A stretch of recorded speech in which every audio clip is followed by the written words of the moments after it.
पूजनीय संत समाज, धर्म प्रेमी बंधुओं, श्रद्धा मूर्ति मां बहनों,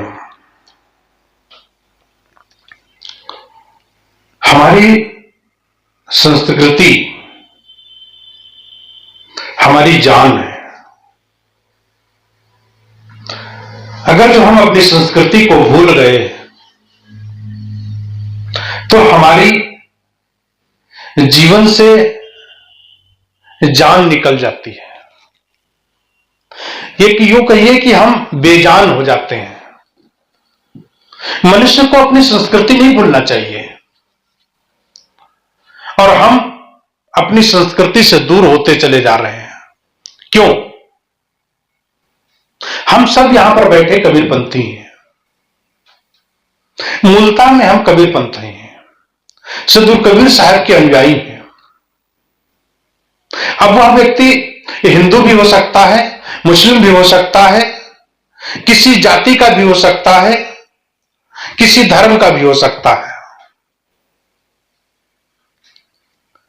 किसी सिद्धांत से हो सकता है, कोई पारक सिद्धांत से हो सकता है, कोई नाद वंश से हो सकता है, कोई वंश गद्दी से हो सकता है, कोई वचन वंश से हो सकता है, लेकिन कुल मिलाकर के वो कबीरपंथी है। हम सब मिल करके कबीरपंथी हैं, सदगुरु कबीर साहब के अनुयायी हैं। सदगुरु कबीर साहब का डंडा, सदगुरु कबीर साहब का शंखनाद भारत ही नहीं पूरे विश्व में बसता है। और ऐसा पंथ, ऐसा समाज, ऐसा विचार भारत के संत ने दिया और वह संस्कृति हम भूलते चले जा रहे हैं। सदगुरु कबीर साहब के जमाने में चरवाहे लोग सदगुरु कबीर साहब के दोहा गाते रहते थे, उनकी साखियां गाया करते थे।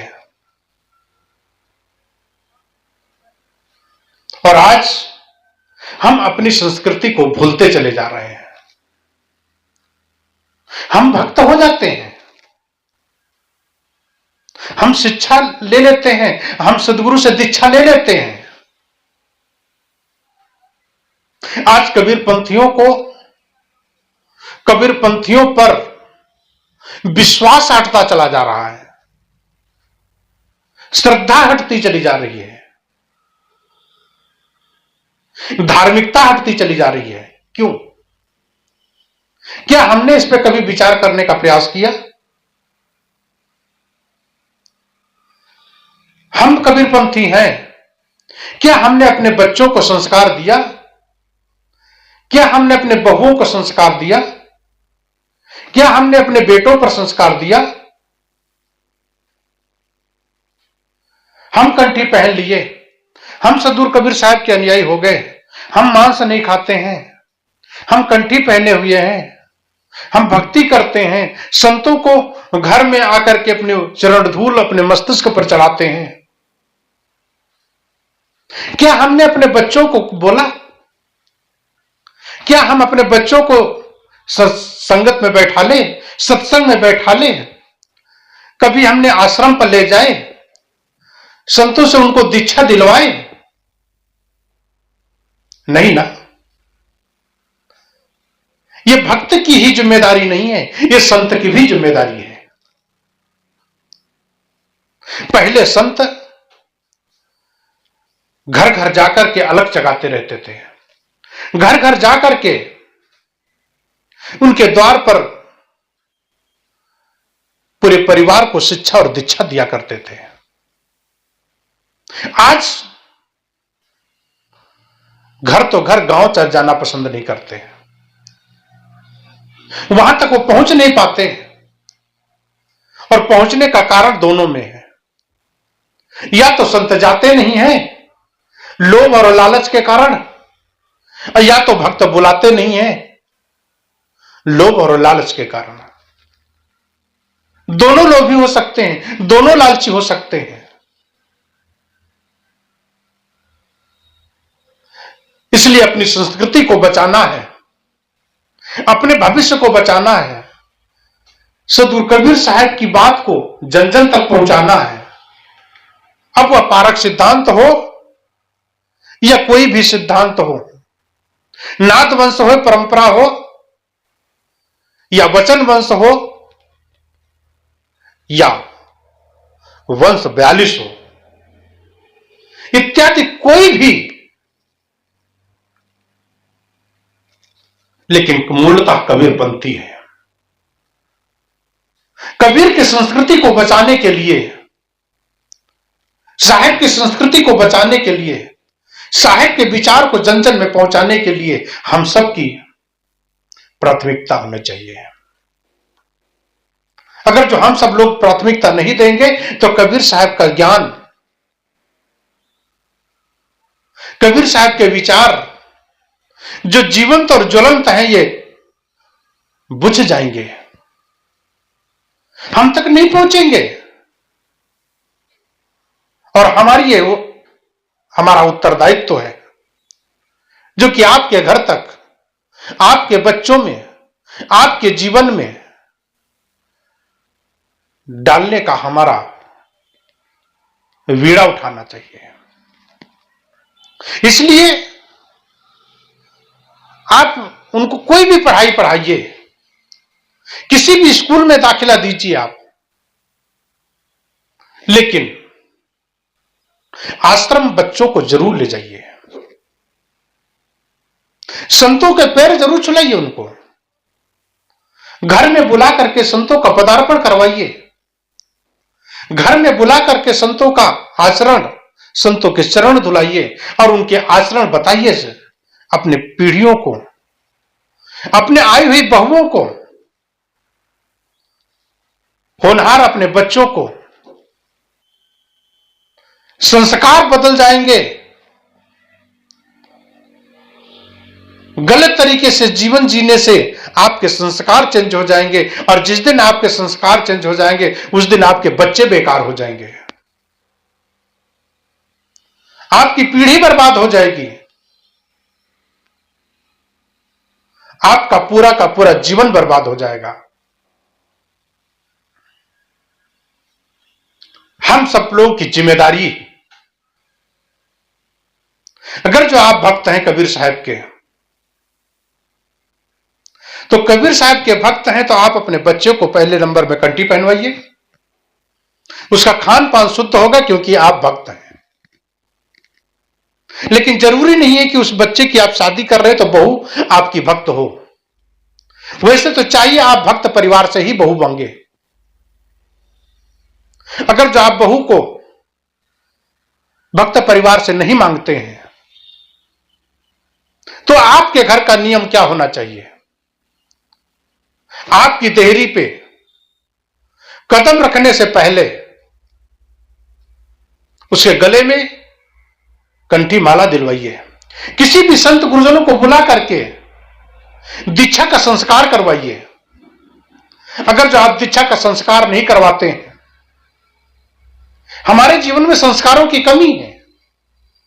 अगर जो दीक्षा का संस्कार नहीं होता है, विवाह संस्कार कर लिए, विवाह संस्कार के बाद में दीक्षा का संस्कार नहीं हुआ था, तो आपके जीवन का आधा अंग बर्बाद हो जाएगा।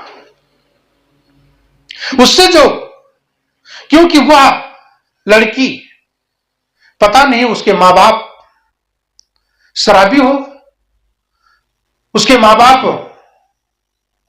खाने पीने घर के योग्य हो, उससे जो बना हुआ जो उसका शरीर है, उससे जो बना हुआ उसका मन मस्तिष्क है, उसके पेट में पल रहा बच्चा कुछ संस्कारी होगा, सुसंस्कारी नहीं होगा, वह कुसंस्कारी होगा। और वह कुसंस्कारी बच्चा आपके पूर्वजों के न मानेगा, आपके पूर्वजों की संस्कृति बर्बाद कर देगा। वह बच्चा भी शराबी बन सकता है, वह बच्चा भी खाने पीने योग्य हो सकता है। इसलिए इस हमारे जीवन में इस संस्कारों की कमी के कारण से हमारा कबीर पंथ बर्बाद हो रहा है। कबीर साहब की बातें हमारे जीवन में नहीं उतर रही हैं। हमारे घर में संध्या पाठ नहीं होता है। हमारे घर में किसी छोटे बच्चे से उसे ट्विंकल ट्विंकल की पोयम सुनाओ बोलते हैं, जिंगल लाला की पोयम सुनाने के लिए बोलते हैं। क्या आपने उसको कबीर साहब का दोहा बताया? क्या आपने कबीर साहब की साखियां उसको याद कराई? कबीर साहब की संध्या पाठ याद कराया? आपने बच्चों में संस्कार नहीं बैठाला। अगर जो ये बच्चों में संस्कार नहीं है तो आपका बच्चा कुछ संस्कारी हो सकता है, आपकी बहू कुछ संस्कारी हो सकती है, और उस कुछ संस्कार का आपके जीवन पर प्रभाव पड़ेगा।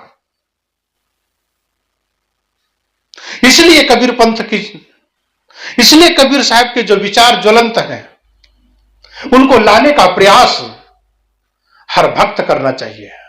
हर भक्तों का यह कर्तव्य है कि आप भक्ति कर रहे हैं तो आप अपने परिवार को भक्ति से जोड़ें।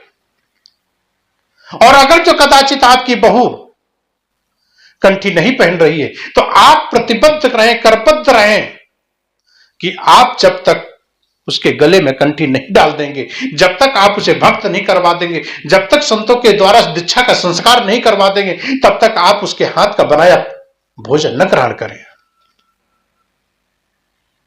ये जब नियम हमारे कबीर पंथ में लगेगा, ये जब हमारे संस्कारों में लगेगा नियम, उस नियम में जो हमारा जीवन जो चलेगा, उसका जो संस्कार जो होगा, वहां से सुख, समृद्धि, आपस में वैमनस्यता नहीं होगी, मां और पिता के प्रति श्रद्धा होगी, बहू सासू की कदर करेगी, बच्चा आपका आज्ञा का पालन करेगा। और ये संस्कार नहीं होंगे तो आपकी आज्ञा का पालन वो नहीं करेगा। क्या आपने देखा है उसके जीवन में जा करके कि आपका पुत्र आपका आज्ञाकारी है? अगर जो नहीं है तो कहीं ना कहीं कमी हमारी है। हमने सही से कबीर साहब का ज्ञान उसको नहीं दिया, हमने संतों के साथ में उसको बैठाया नहीं, सत्संग नहीं ले गया, आश्रम से जोड़ा नहीं, और उन्हीं कारणों से बच्चा बर्बाद हुआ, आने वाली संतान बर्बाद हुई, और जो पेट में पल रहा बच्चा उसके बहू के है, आपके, वो कुछ संस्कारी निकलेगा। इसलिए कबीर पंथ हमारा बर्बाद हो रहा है। ये हम संतों की कमी है या भक्तों में कमी है, या फिर हो सकता है कि दोनों में कमी हो सकती है। इसलिए हमें चाहिए कि जो किसी भक्त का द्वार न छोड़े, और भक्त को चाहिए कि संत का द्वार न छोड़े, संत का आश्रम न छोड़े, संत का सत्संग न छोड़े, संत का साहित्य न छोड़े।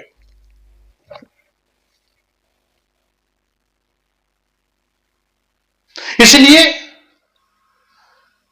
हमारा सिद्धांत, हमारी संस्कृति बर्बाद होती चली जा रही है। अपनी संस्कृति को वापस लाने के लिए सद्गुरु कबीर साहब के जीवन को झांक करके देखें, जिससे हमारी स्मृति हुई है, जिससे हमारा विकास हुआ है, जिस विनाश से हम बचे हुए हैं। ऐसा पाठ हम अपने बच्चों को नहीं पढ़ा सकते। हमारे घर में कबीर साहब का चित्र नहीं लगा है, और जिस घर में कबीर साहब का चित्र नहीं लगा उसका चित्त कैसे शुद्ध हो सकता है? जिस घर में कबीर साहब की आरती नहीं होती है वो कबीर का भक्त कैसा?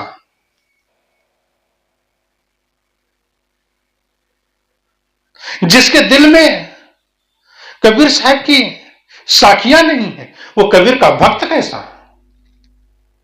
इसलिए मेरा सजेशन है, आप लोगों से निवेदन है कि आप लोग अपने बच्चों को पोयम जरूर पढ़ाएं, इंग्लिश में बात करना जरूर सिखाएं। अच्छी शिक्षा जरूर दें, लेकिन शिक्षा के साथ में, दीक्षा के साथ में संस्कार सही होना चाहिए, दीक्षा भी होनी चाहिए। जितना हमारे जीवन में शिक्षा जरूरी है, उतनी ही हमारे जीवन में दीक्षा संस्कार भी जरूरी है। अपने बच्चों को दीक्षित जरूर करवाएं, संतों से संस्कार जरूर करवाएं, और उन्हें सतगुरु कबीर साहब की एक एक साखी धीरे धीरे जरूर उनको, जिस तरीके से दादी लोरी सुनाया करती थी, कबीर साहब की साखियां सुनाया करती थी, आप भी अपने बच्चों को कबीर साहब की साखियां सुनाएं और उन्हें साखियां याद दिलवाएं। एक एक साखी का उनको जरूर बोलने को कहें। और हम लोग भी, आप लोगों से, संतों से मेरा निवेदन है कि आप भी जाएं कहीं पर, किसी बच्चे से पोएम सुनने के लिए ना कहें, निबंध सुनने के लिए ना कहें, उससे आप कबीर साहब की साखी याद करा दें। आप अगर जो किसी भक्त परिवार के घर में गए तो कबीर साहब की अगर साखी याद दिला देते हैं और वो बच्चा कबीर साहब की साखी याद कर लेता है, तो हो सकता है उस साखी से उसका जीवन पर्यंत सुखद हो सकता है, जीवन में मोड़ आ सकती है। मां बाप से मेरा निवेदन है कि अपने बच्चों को संध्या पाठ में जरूर बैठाएं और स्वयं बैठें। कबीर की वाणी को अपने जीवन में गुनगुनाएं, कबीर वाणी अपने मन में गुनगुनाएं, तभी कबीर साहब के विचार आपके जीवन में सजग रहेंगे। और कबीर साहब का जो विचार अगर जीवन में सजग रहेगा, तो हमारी जो कबीर साहब की जो संस्कृति जो हमारे जीवन में जगी है, हमारे परिवार में जगी है, हमारे पूर्वजों ने जगा गए हैं, तो वह ज्वलंत रहेगी और वह बराबर चलती रहेगी। इसलिए अपने बच्चों को सही संस्कार, सही शिक्षा, सही दीक्षा और सही जीवन जीने की कला सिखाने का प्रयास करें। बोले सद्गुरुदेव की जय।